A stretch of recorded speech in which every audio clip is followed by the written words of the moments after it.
আপনারা কি জানেন কিয়ামতের ময়দানে আল্লাহর কাছে বান্দা কোন আমল করলে হিসেব ছাড়া জান্নাতে যাবে? জানেন কেউ? বলতে পারেন কেউ? ভাই, আল্লাহর কাছে হিসেব দিয়ে জান্নাতে যাওয়া কি সহজ কাম না কঠিন কাজ? আরে আল্লাহর কাছে তো অনেক দূরের কথা।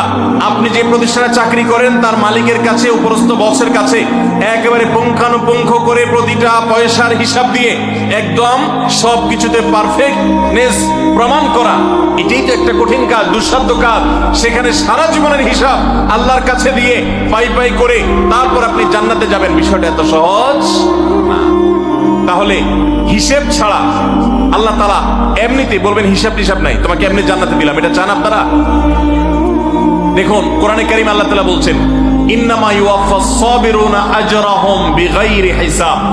আল্লাহ বিনিময় দেওয়ার ক্ষেত্রে, সওয়াব দেওয়ার ক্ষেত্রে দুনিয়াতে যারা সবরকারী হবে, যারা ধৈর্যশীল হবে, যারা সহিষ্ণু হবে, যারা নিজেকে নিয়ন্ত্রণ করতে পারবে, এই সবরকারীদেরকে আল্লাহ তাআলা হিসেব ছাড়া দিবেন, তাদেরকে সওয়াব দিবেন হিসেব ছাড়া। তাহলে আপনি যখন আপনার কর্মস্থলে থাকবেন আপনাকে ধৈর্য ধারণ করতে হবে। আপনি যখন পাবলিক পরিবহনে উঠবেন আপনার মাথা ঠান্ডা রাখতে হবে। আপনি যখন আপনার বাসা বাড়িতে থাকবেন আপনার মাথা ঠান্ডা থাকতে হবে।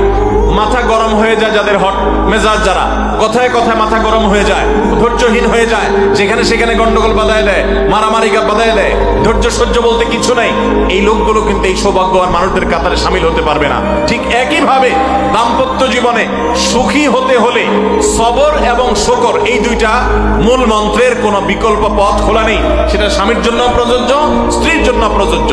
স্বামী হিসাবে আপনি স্ত্রীর অনেক অনিয়মতা দেখতে পাবেন, অনেক কিছু দেখতে পাবেন, আপনার আকাঙ্ক্ষা, আপনার চাহিদা, প্রত্যাশা বিপরীত, আপনাকে সবর করতে হবে।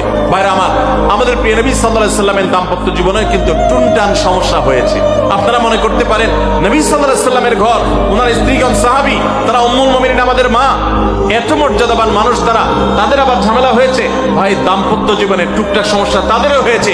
প্রিয় নবী সাল্লাল্লাহু আলাইহি সাল্লাম নিজে একদিন বাসা ছেড়ে মসজিদে নববীতে এসে মন খারাপ করে বসেছিলেন, তিনি বাসায় যাচ্ছেন না, অভিমান করে। ওমর রাদিয়াল্লাহু তাআলা আনহু বিষয়টা বুঝতে পেরে, তার মেয়ে যেহেতু নবী সাল্লাল্লাহু আলাইহি সাল্লামের স্ত্রী, তিনি সেখানে গিয়ে ভেতরে প্রবেশ করে তার সাথে কথা বলে তথ্য উদ্ঘাটন করে সেটা মিটমাট করার ব্যবস্থা করেছেন। স্বয়ং নবী করিম সাল্লাল্লাহু আলাইহি সাল্লামের জামাতা, ইসলামের চতুর্থ খলিফা আলী রাদিয়াল্লাহু তাআলা আনহু, তার মতে এত